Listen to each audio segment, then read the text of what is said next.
প্রতিবাদ মিছিল চুঁচুড়ার বিধায়ক অসিত মজুমদারের নেতৃত্বে রাষ্ট্রপতি ভবনে প্রধানমন্ত্রী নরেন্দ্র মোদীর সভাপতিত্বে গতকাল নীতি আয়োগের বৈঠক থেকে ওয়াক আউট করেন মুখ্যমন্ত্রী মমতা বন্দ্যোপাধ্যায়। বৈঠক শেষ হওয়ার আগে বেরিয়ে এসে মুখ্যমন্ত্রী বলেন, আমাকে 5 মিনিটও বলতে দেওয়া হয়নি, মাইক বন্ধ করে আমাকে অপমান করা হয়েছে। বিরোধী জোট ইন্ডিয়ার 7 জন মুখ্যমন্ত্রী কেন্দ্রীয় বাজেটে বঞ্চনার অভিযোগ তুলে বৈঠক বয়কট করলেও বাংলার মুখ্যমন্ত্রী মমতা বন্দ্যোপাধ্যায় গতকাল সকালে রাইসিনায় হাজির হয়েছিলেন। কিন্তু কিছুক্ষণের মধ্যেই বৈঠক ছেড়ে বেরিয়ে রাষ্ট্রপতি ভবনের বাইরে তিনি বলেন, অন্য কয়েকজনকে 20 মিনিটের বেশি বলার সুযোগ দেওয়া হলেও আমাকে 5 মিনিটও বলতে দেওয়া হয়নি।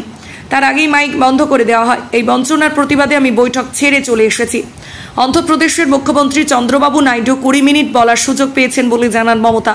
তার দাবি, অসমের মুখ্যমন্ত্রী হিমন্ত বিশ্ব শর্মা, গোয়ার মুখ্যমন্ত্রী প্রমোদ সাওয়ান্ত, ছত্তিশগড়ের মুখ্যমন্ত্রী বিষ্ণুদেও সাইও বলায় যথেষ্ট সুযোগ পেয়েছেন। তার মাইক বন্ধের ঘটনাকে সরাসরি অপমান বলেও চিহ্নিত করেছেন মুখ্যমন্ত্রী। তিনি বলেন, বিরোধীদের মধ্যে একমাত্র আমিই বৈঠকে হাজির ছিলাম, কিন্তু বলতে দেওয়া হলো না। আমি আরও কিছু বলতে চেয়েছিলাম, কিন্তু তার আগেই মাইক বন্ধ করে অপমান করা হলো।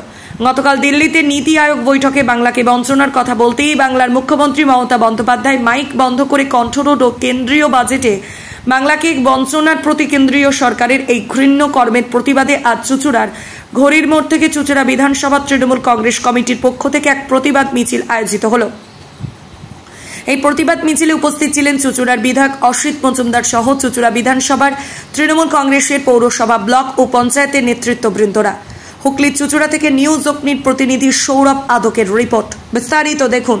বিজ্ঞাপন ও লাইভ করতে এবং যে কোনো রকমের খবরাখবর জানাতে যোগাযোগ করুন নিউজ অগ্নির দপ্তরে 9903070007। ব্যুরো রিপোর্ট, নিউজ অগ্নি। নামে নয়, কাজে সাংবাদিকতা। গতকাল নীতি আয়োগের বৈঠক ছিল, কালকে কিন্তু বিরোধীরা একটা প্রচার চালাচ্ছে যে মমতা বন্দ্যোপাধ্যায় যেটা বলছে সেটা নাকি মিথ্যাচার। কি বলবেন? শুনুন, নীতি আয়োগের মিটিংয়ে 3-4 মিনিটের মধ্যে মমতা ব্যানার্জির মাইক বন্ধ করে দেওয়া হয়েছে। এটা বাংলার অপমান, বাংলাকে অপমান, বাংলার অপমান, বাংলাকে অপমান আমরা বরদাস্ত করব না। মমতা ব্যানার্জি বাংলার যে বৈষম্য, বাংলাকে যে অর্থনৈতিকভাবে অবরোধ করা হচ্ছে, নীতি আয়োগে বলবে না, কোথায় বলবে?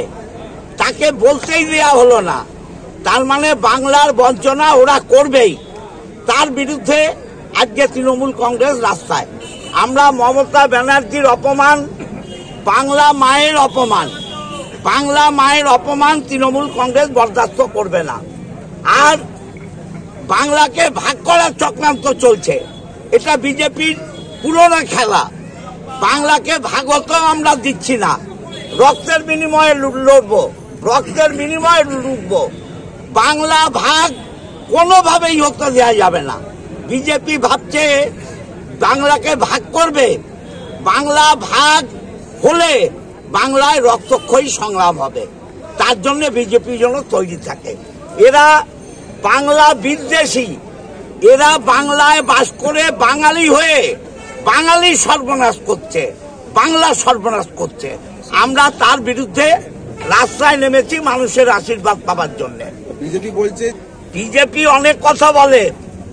মমতা ব্যানার্জি বলার জন্যই দিল্লি গেছেন।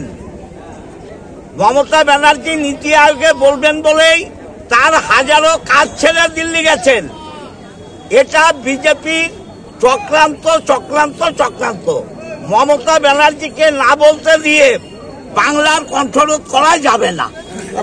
বাংলায় প্রতিনিয়ত সন্ত্রাসের নাটক করছে, সন্ত্রাস করছে। অতএব এই সুস্থ বাংলাকে অসুস্থ করার চক্রান্ত করছে।